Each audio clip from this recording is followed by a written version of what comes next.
Galai Yafai, gold medalist, making his debut this Sunday. Back again with talkSPORT. Good to see you, my man. Always a pleasure to have you. Yeah, very good. I see you just did a bit on air. So now we're going to do some quick fire stuff with you, mate. We've got 12 questions. I'm on it. You can be as elaborate or as quick as you like. Are they going to be hard questions? I mean, listen, that's up to interpretation. Okay. I would say. Okay, then. First of all, out the blocks, who was your favourite Team GB teammate? Oh, that's easy. Fraser Clark.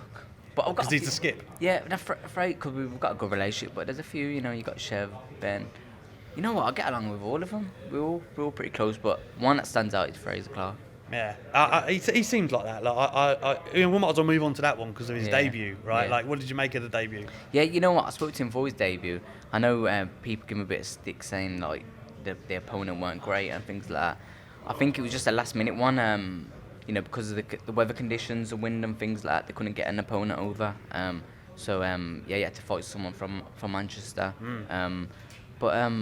It was not great because obviously he's fighting someone who's levels below, but he can only go in there and do what he does. And he had to do what he did, and I'm sure he'll move on now, and he's a great prospect. But I say, not much he can do about that, is it? Like, he had to do what he had to do, and he did it. So, fair play to him, I say.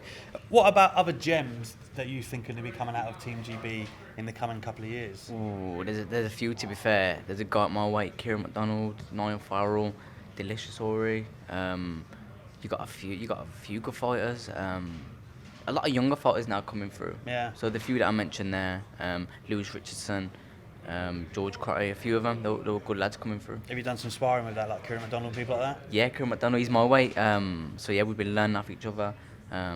I'm sure it's helped him, it's helped me. I'm sure we'll be coming through and doing well. I was going to say, have you got any good sparring stories from Team GB? Because the Calm Brook thing is so funny, isn't it? How they both remembered it different. You know what? Not really. They're good spars, but you know what it is? It's when you have a rivalry with someone, the truth comes out then.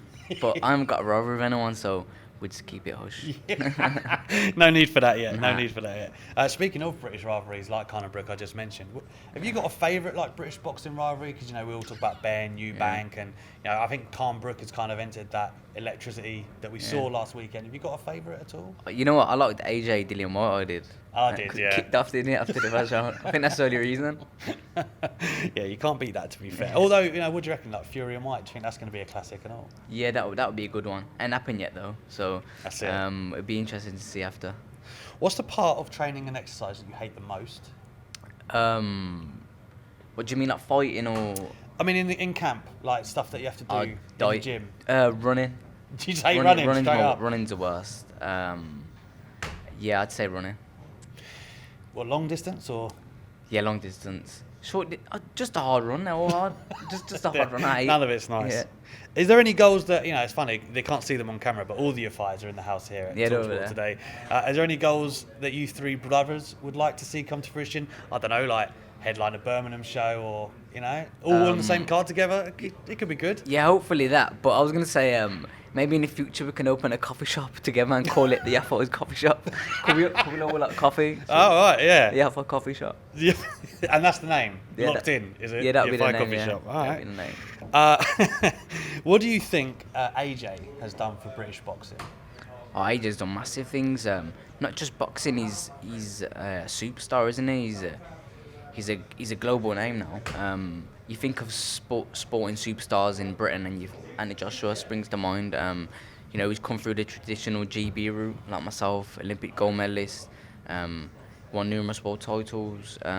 He's not just ambassador for boxing, like I said. He's an ambassador for sport in general. So he's done brilliant things for boxing. He's shown a light on boxing more as well. So it's helped us more and helped myself more. So yeah, he's done brilliant things. Is there any other names that you think have played a kind of pivotal role in the past couple of decades, like people you think have really helped British boxing rise? And the reason I asked that, man, is because remember once upon a time it was like, if you want the big fights, you've got to go to the US or Vegas is the fight capital. But that's changed a lot, right? Like British boxing is really now like destination boxing in a lot of eyes. You know what? A lot of boxers have. I think most boxers have in Britain.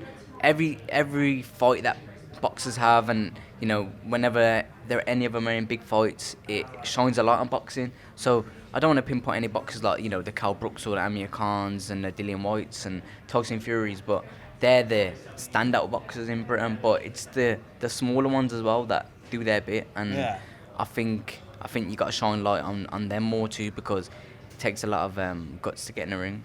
Would you say someone like Eddie has done a lot for it? Oh yeah, huge things. Eddie's like I said, he's a global ambassador for boxing now. Like as one of the best promoters in the world, he's a huge name. He's got a bigger name than all the boxers that he promotes. He's a celebrity now. He does numbers on the website. I'm telling you. Exactly. He does numbers. So he's brilliant to have promote myself and all the other fighters he promotes. And yeah, he's kind of transformed British boxing now and made it bigger than it was. I love the story that you made Eddie wait a bit to sign him. But what's it been like since you've linked up together? Nah, he's been great. Obviously, Eddie's a great promoter. He wasn't always the front runner for me to go pro with. He was who I turned with, and I'm sure we'll have a great relationship. I like the way it started, mate. Straight in at the deep end on Sunday. It's going to be good stuff. I asked you about this off camera, and you said you had a story for me. A boxer or someone that's left you a little bit starstruck? Yeah. You know what? I was. Well, first of all, it was Julio Cesar Chavez. Wow. Okay. The senior, the proper Julio Cesar Chavez, and I remember my brother fought out in Fresno, in California. So after his fight, I went to LA after his fight, because I travelled there for 2 days. I stayed there before I went home. And at my hotel, I was just come back into my hotel with my friends, and I just saw Chavez in the doorstep, like on the just inside. And I was like, is that Chavez? And I was like, gosh, it's Chavez. So I had to go up to him, and everyone thought, who was this guy? But no one really recognised him except for me. And yeah, I've got that picture, and I cherish it forever. Oh, I like it. You had the guts to go up to him and go, I had to. I wouldn't forgive myself whenever. I had to. That's quality. I mean, his son's doing exhibitions and stuff right now, you know, but what a legend he is. Yeah. What was the job you had before boxing? The first ever job you had?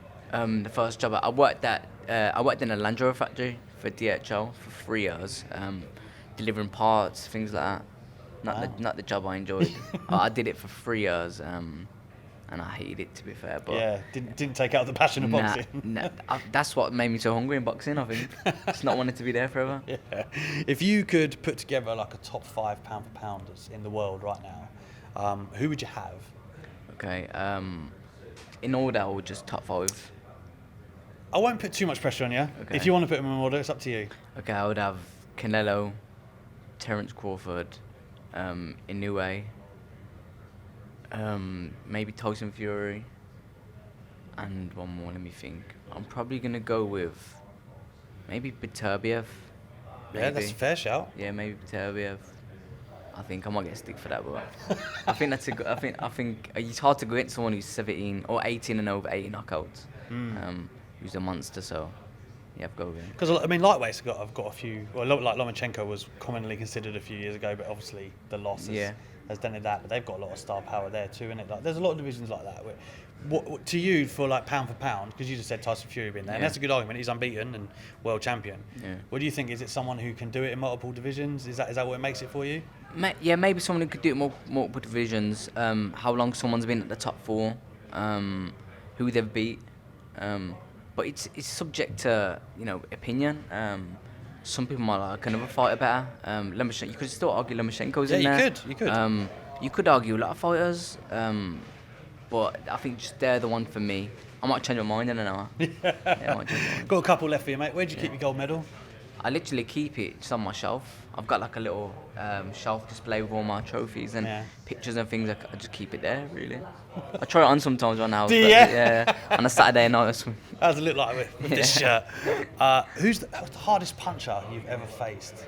Hardest puncher? Fought or sparred? Both. Oh, but I sparred my brother Cal, and Cal's he's probably the strongest I've sparred.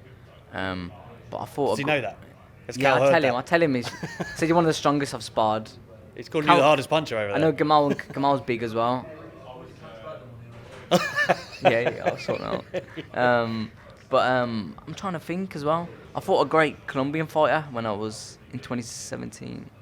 He was an Olympic silver medalist. He was pretty strong. Nah. He taught me a lot, so I learned a lot from him. Who would you say as well was like that you've trained with in the gym who's like insane, like cardio and just a beast in there? There's a number. You know what? There's a number. I'm thinking of GB now. There's a load. You've got Ben Whitaker, who's a great fighter. Pat McCormack, Peter McGrail. I think when I think physical, I think of those guys because they're great runners. Yeah. They're great in the gym, great everything. So I think when I think of them, I've trained with those, so I know. Yeah, I think my brothers are good trainers as well. I learn a lot from them. So yeah, I think those guys.